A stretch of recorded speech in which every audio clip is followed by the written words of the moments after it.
Sometimes I get a bit hoarse on this episode, but hopefully next week the sore throat will have gone and it will be back to my normal hoarseness and not as hoarse as it is this week. So let's do the episode.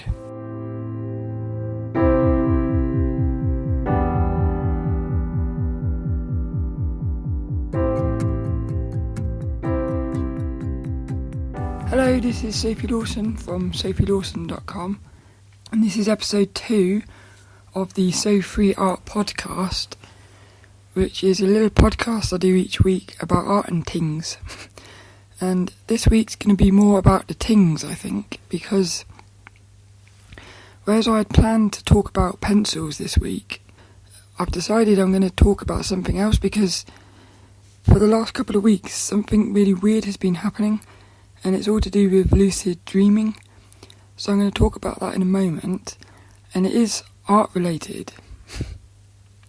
So it's not completely random, but the pencil one, I'll do that next week. So I'll talk about pencils next week, but this one's going to be about lucid dreaming.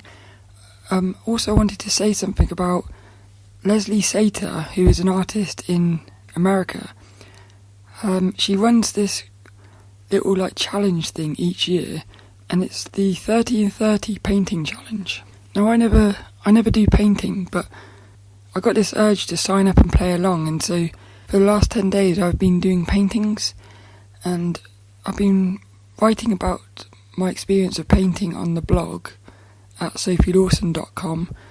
I put links in the show notes and everything, but I just thought you might like to sign up and play along, because you can join the challenge even if it's already started like it has. You can still play along and post your paintings, and it's really fun because every day you do your painting and then you post it onto her blog and you see everyone else's paintings, and it's quite nice to see everyone's paintings, because there's also you start seeing there's one person who's always drawing little animals, little birds, and so every day you see this bird and you think, I know who that is. So it's quite fun. I've realised so many things about myself really through this painting, and it's just been a really fun thing. So that's Leslie Sater's 30 and 30 painting challenge, and I'm also hoping to start my YouTube channel back up again soon.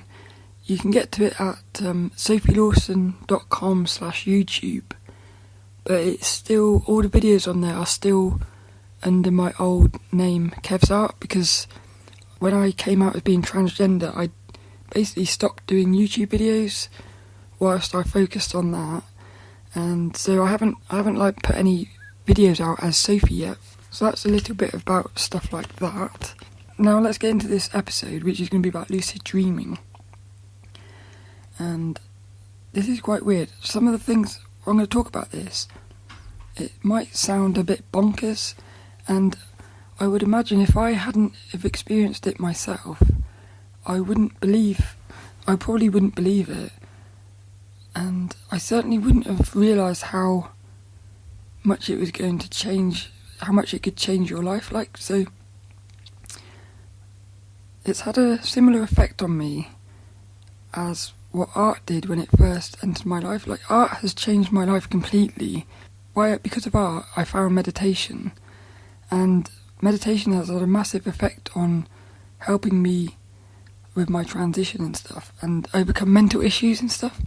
With meditation, there was times in 2013 I would go into the meditation and I would sit with fear, and it was the scariest thing I've ever experienced. But what I realised with the meditation was if you sat with the fear and you didn't allow yourself to be scared, or you allow yourself to be scared but you don't come out of the meditation, you stay there. If you could stay there for long enough, and sometimes it would take multiple days, but in the end, the thing that was scaring you, you would actually end up sort of making friends with it.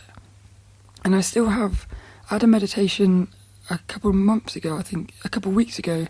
I had a meditation where I had a similar feeling of this evil presence coming into my awareness, I guess, and at that moment I actually was so scared I had to come out of it. But the reason I mention that is because a similar thing happened with me and these lucid dreams. So a lucid dream is where you are dreaming and you become aware that you're dreaming. And I think it was 2014, somewhere around there, I had this experience of realising I was dreaming and waking up, only to realise that I was dreaming again. And so I woke up again, but this went on for 5 times. So I was dreaming and woke up, to realise I was dreaming, and then I woke up again, but then I was still dreaming, I woke up again, I was still dreaming, I woke up again, and then finally I woke up for real. And the thing with that is you wake up and you, for a period of time, you're not actually sure if you're awake. It's the strangest feeling, but like that happened in about 2014, and then after that nothing else really happened. A couple of weeks ago that happened again, where I had another one of those things of like waking up in a dream. So I researched it online. I realised it's called a false awakening. So it is actually a thing that exists. But this time it was different, because what happened was I had a false awakening and I woke up, only to have another false awakening and wake up. But on the third time of it happening, I became aware that I was dreaming again, but instead of waking up, I forced myself to change what was happening in the dream. And what ended up happening was, instead of waking up, I took control of the dream, and I was able to, I started basically flying. And this is going to be art related, but I started flying and I looked around, and like the sky was this beautiful blue. It was, I can't even explain the blue, it was just the best blue I've ever seen. And the grass was like an equal green. It was just like, the colours were just really popping. And I looked around and there was all these birds, and there was a bird in front of me and it landed on a tree. So I followed it onto the tree, and I remember looking down at my hands thinking, am I a bird? My hands were slowly turning into claws like a bird. And then I went over to the bird that was in front of me, and we started rubbing beaks, and then I buried my head into its like feathers and started grooming it. And all the time I was in complete control. And this is maybe going to be a bit too much information, but it was such an amazing feeling that I actually had like a wet dream, and that's what woke me up. So that's maybe too much information, but I just wanted to say like that was how beautiful it felt. And then, because I keep a dream diary, I've been doing that for about 3 months now, and it's because 3 months ago my cousin sent me a video about lucid dreaming, and in there they said a good way to sort of initiate lucid dreaming is to keep a dream diary. So I wasn't trying to lucid dream, I was just keeping a dream diary, and it just ended up happening like naturally. So after that dream, I went online and I started researching everything about lucid dreaming. And what I noticed was that, well, there's a couple of things here. The first thing is that the dream world seems to have rules, because the way I can actually become self-aware in a dream by hitting a light switch, because I noticed that if I hit a light switch, in the dream world, light switches don't work, which is very weird, because I thought that was just for me, but when I looked online, it appears that light switches don't work in anyone's dreams. It's almost like a rule in the dream world that light switches don't work, which that makes me think, like, what is going on? How can it be that dreams which are made from the mind, they're made from our mind, how can it be that there's a rule across everybody's dreams? Which it starts making me wonder whether we are all sharing the same mind, and that starts getting into like the spiritual side of things, of like meditation and Buddhism, and how like we are all the same like the divine self, you know, and that's the only way I can describe that. There's another rule, which is if I looked in a mirror, I would get scared, because this is where it links back to that meditation. In that meditation, when the fear was in that meditation, it was like the fear was the most intense feeling I've ever felt, because meditations they feel more real than real, and that's exactly what this lucid dream felt like. It felt more real than real. And when I looked in the mirror, my face was distorted and my eyes looked really evil, to the point where it scared me so much that I woke up. But that's what triggered the false awakening. But what happened was, on that third one of looking in the mirror, I basically stayed with it, and I didn't get as scared. And instead of getting scared, I just jumped out the window, and that's when I started flying. But so I looked online about this as well, and it turns out that mirrors in dreams seem to distort your face if you look into them. So again, it's another like universal rule about dreaming, which is very strange, because I always thought that dreams were... I didn't think there was any rules in dreams. I thought you could do anything, but it now appears that there are rules. But if you become proper lucid, that's when you can break the rules. And because I've been researching it, it appears that the lucid dream is almost like an advanced level of dreaming. It's almost like you've got the real world, and then underneath the real world you have the dream world. But then underneath the dream world you have this lucid dream world, which is a separate world with like different rules. And it turns out that apparently there's another one underneath that which is even more like freeing. But this is where it comes back into the art thing, because that lucid dream actually happened the night of the first painting challenge. And because I saw those like really vivid greens and blues, I remember waking up and I could not stop thinking about this dream all day. And at work I was thinking, when I go home, my first painting, because I was doing abstract for the first 6 days, I said, my first painting, I'm going to try to replicate the greens and blues that I saw in that dream. It was that beautiful, I wanted to try and replicate it. But I started thinking later, like in the lucid dream, you can basically do anything. You can talk to people, you can resolve issues like such as limiting beliefs and stuff. It's a really sort of healing thing. It's got the potential to heal. But I was thinking, what if you went into the lucid dream and asked whatever it is that's in there, which is, it's like working with you. Because like when I was flying around, I could feel that it's a two-way thing. It's like there's something in there allowing you to fly, but you're also in control of what you're doing. And like people talk about this being the higher self and the divine self again. But I thought, what if you go in there and you sort of ask it for, say, a painting or something, and then the dream could manifest this painting, and you could practice doing the painting in your dream. Because in the dream you've got all these possibilities, you could do anything. You would be able to create this amazing painting and sort of practice it in the dream. When you come back to reality, you could then try to replicate it. And I think you would be able to bring some of the skill from the dream into the real world.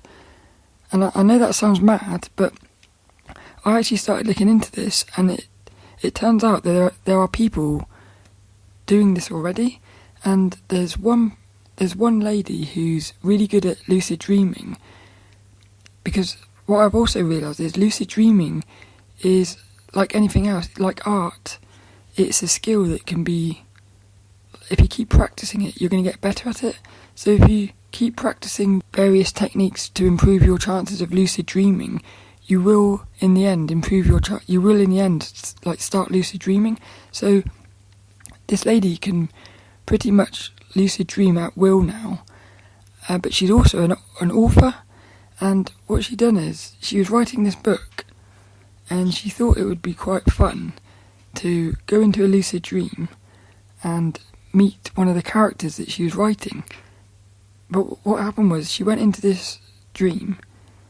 She said, I want to meet this character. She met the character, but the character seemed to have a mind of its own, and she was like having this one-to-one conversation with it, but she was talking to this character about one of the other characters in the story, and the character she was talking to started revealing things about this other character. In other words, he was like saying how he had feelings for this character, and she never knew this.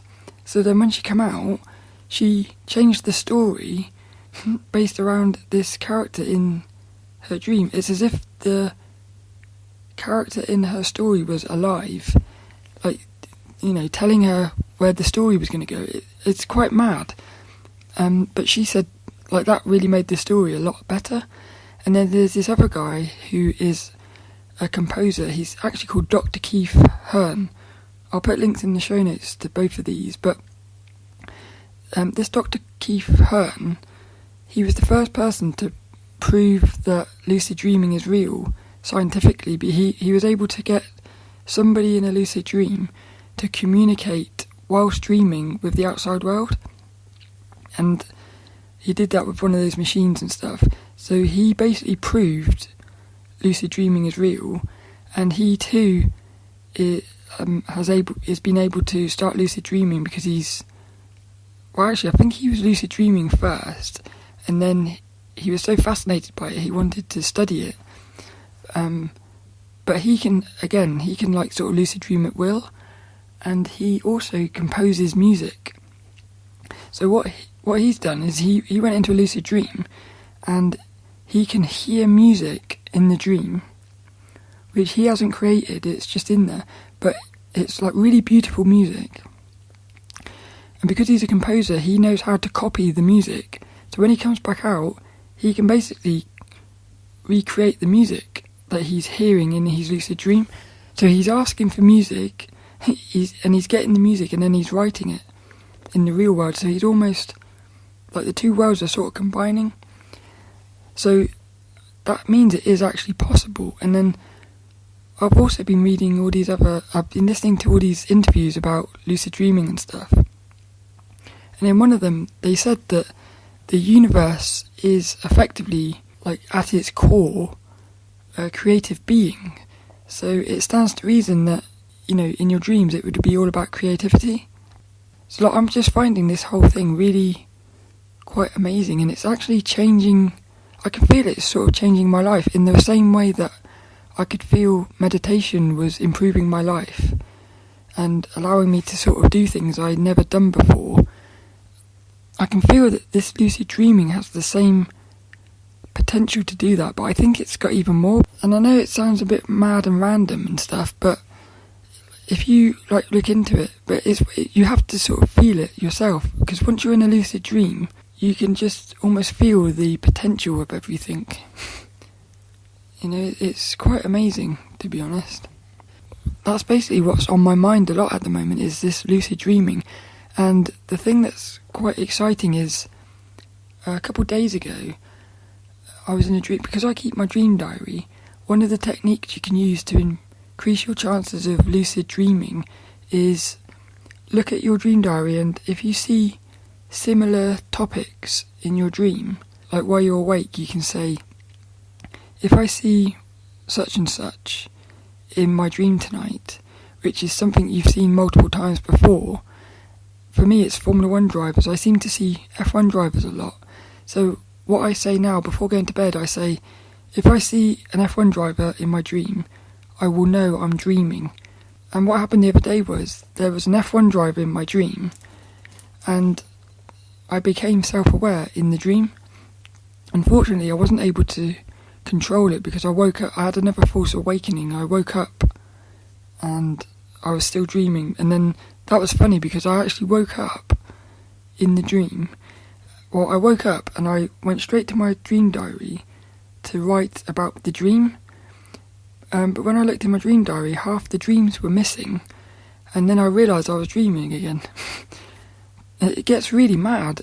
So in the space of about a week, I've had 2 nights of being aware in my dreams, whereas before it only happened once in 2014. So what I really want to do is, because you can also ask questions, and that's what I did. I asked a question in a dream, and this voice gave me this really random answer. But I'm hoping that there's some way of being able to combine lucid dreaming with creating art. And I think what would happen is if you could level up your lucid dreaming skills and level up your painting skills, so that if you get your painting skills to a point where you could basically replicate whatever you see in front of you, and then you get to a place where you can lucid dream whenever you want. If you could combine those two, imagine you could create a beautiful image in your lucid dream. You could then keep that in your mind's eye when you wake up, and you'd be able to replicate it. So I just think it's really fascinating, and I wanted to share it on the podcast because like I say, I find it really interesting, and it seems mad and sort of impossible, but I've also got this really advanced theory about what's happening, but I haven't quite formulated it enough. But I'm going to write a blog about it, and it's basically based around how the dream world isn't real. The dream world is just a place where we think we're dreaming, but in actual fact it's a fake dream, and there's something trying to stop you getting to the real dream. And it's the same thing that in life limits your beliefs. I think it's the same thing. And so if you can get to that lucid dream place, I think that's where you can slip underneath the thing that's trying to stop you. But I think the thing that's trying to stop you is actually you. What they call the ego and stuff.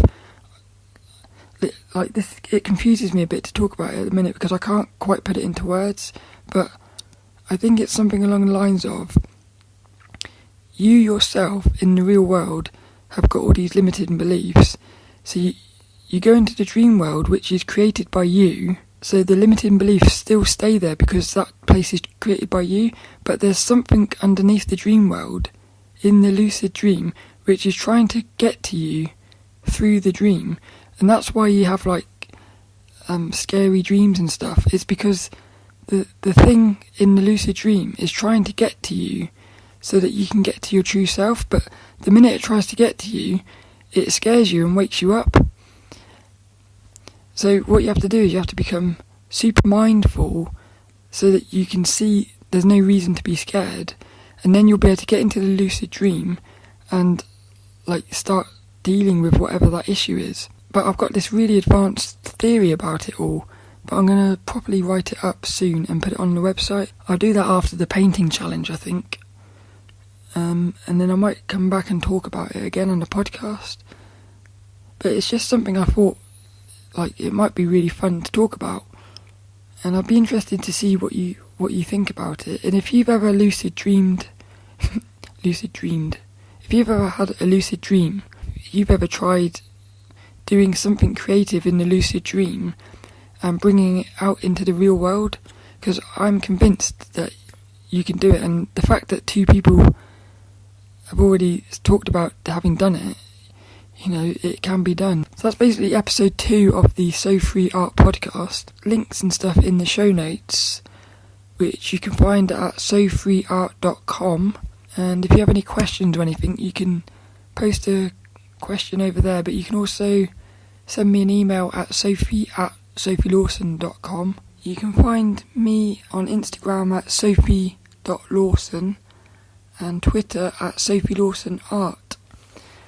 And this week's quote goes to Van Gogh. I dream my paintings, then I paint my dreams. Vincent Van Gogh.